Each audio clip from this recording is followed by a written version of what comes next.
As the director of the YBB program, what is the Youth Building Bridges program?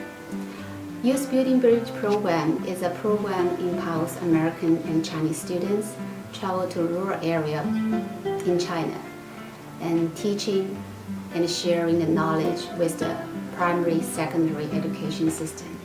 Through education and the social guidance, American students develop their international perspective and also gain unique experience of the power of education global community. Well, in 2009, C&T organized a trip with 5 American high school students to travel with Yale University's Building Bridges program and college students in China to Sichuan province to assist in post-disaster education and community services in response to the earthquake there that had occurred the year before. And there the students had the opportunity to work as educators, to pitch in, lend a helping hand.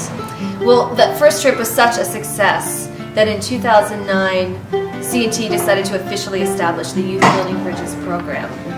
And we spent the year of 2009 through winter 2010 making preparations for the next trip, which would occur in the summer of 2010 to Shandong. And during this trip, YBB escorted, I believe, 24 high school students and 24 American college students.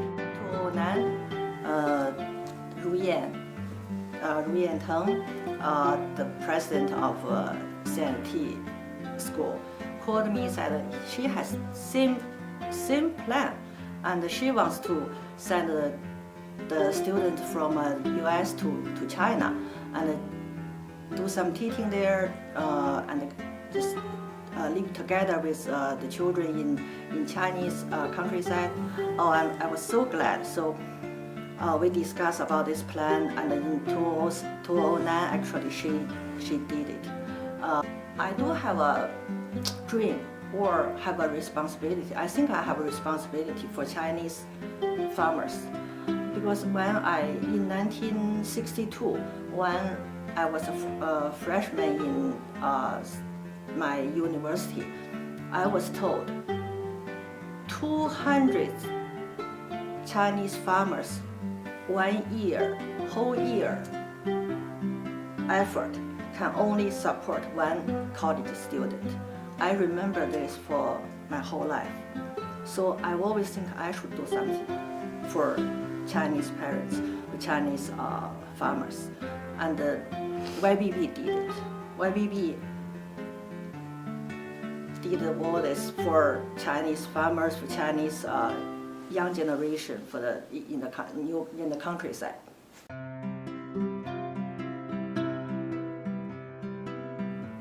The first thing we realized when we got to China was the immense heat of the town. And then when we stepped off the bus, we were hit by a wave of just heat. And at that second, we knew that the conditions of the next 2 weeks would be pretty hard. But we knew that we had the confidence that we would succeed and we would adapt to the environment.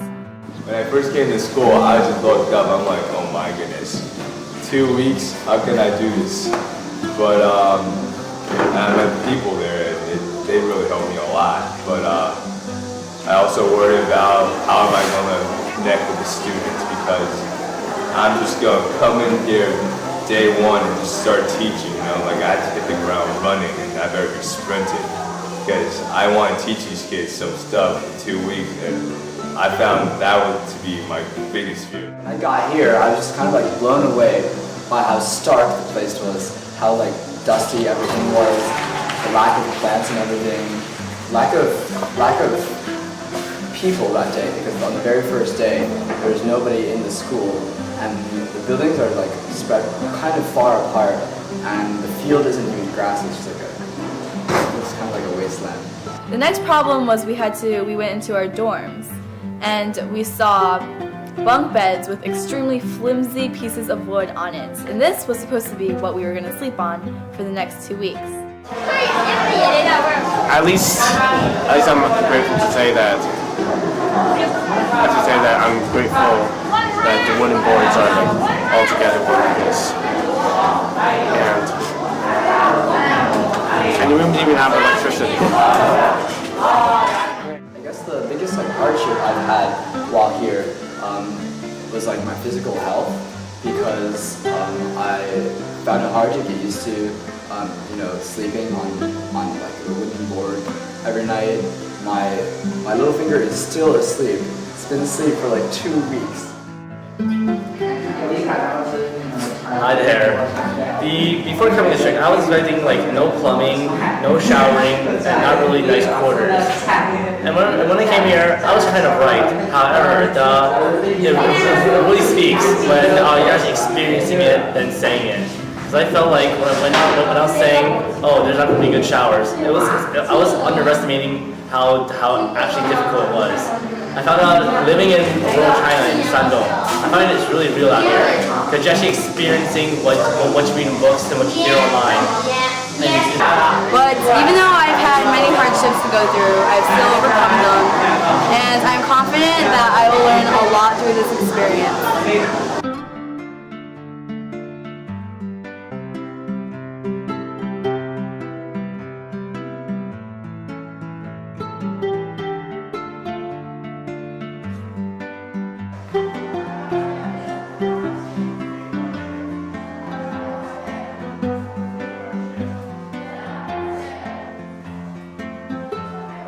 When I was teaching my class, it was very challenging and tough.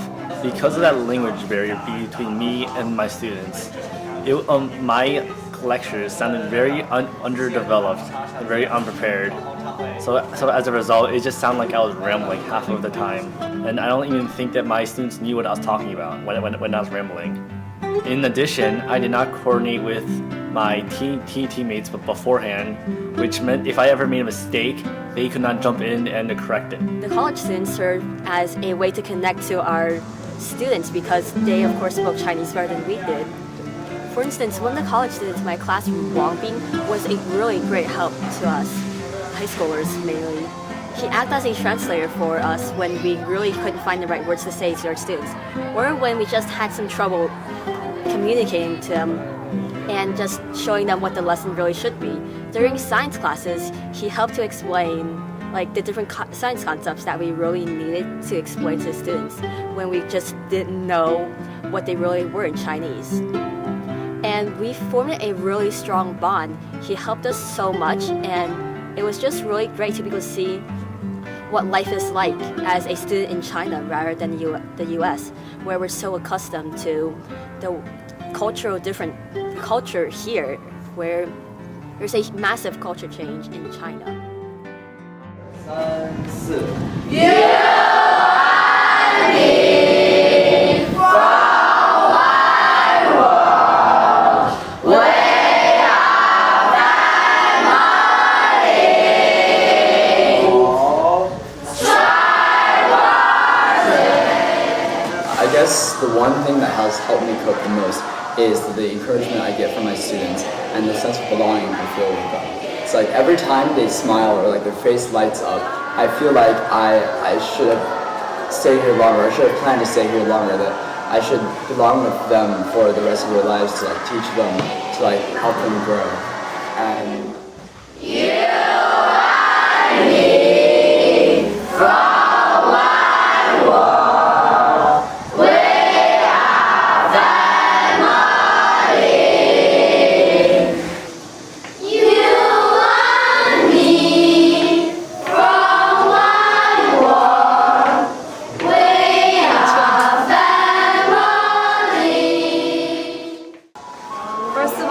The other volunteers, we're all in this together, and we all help each other when we're sick or when we need help.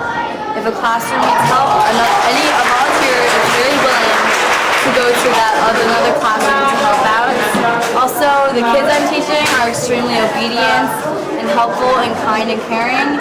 And even though every day I'm really tired after a day of teaching them, it still makes me happy to know that I've taught them something and that they're eager and ready to learn.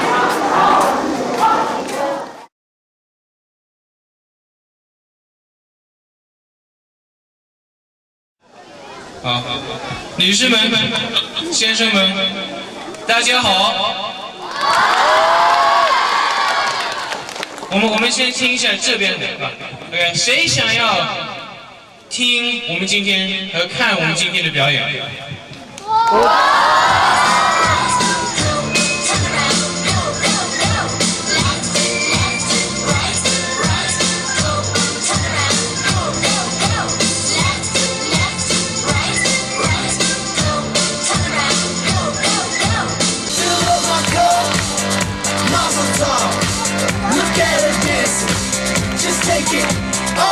？Let's paint the town.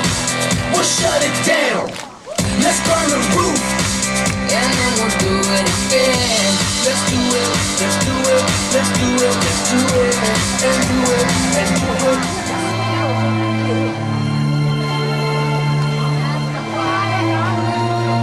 Alright, so the final performance was a culmination of the incredible growth and progress that was made by the students and by the volunteers throughout the 2 weeks of the program, and it reflected everything that we had learned, every aspect of the program, from like environmental protection to like art, music, physical education, and it was really a reflection of how much we had grown together.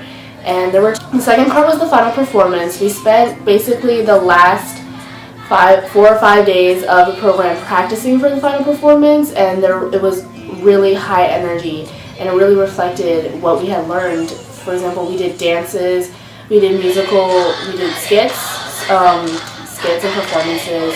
Each class had to make 3 performances to display in the final performance, and there was such a plethora, a variety of different performances.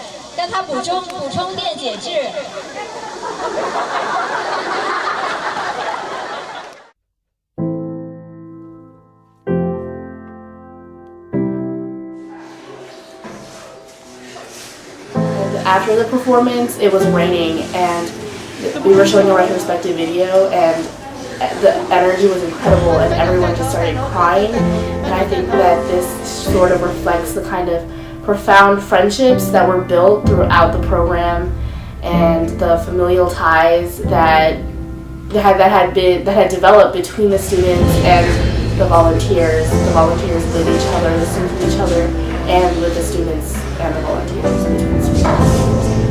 So the final performance was basically a climax in emotion, and it was just so.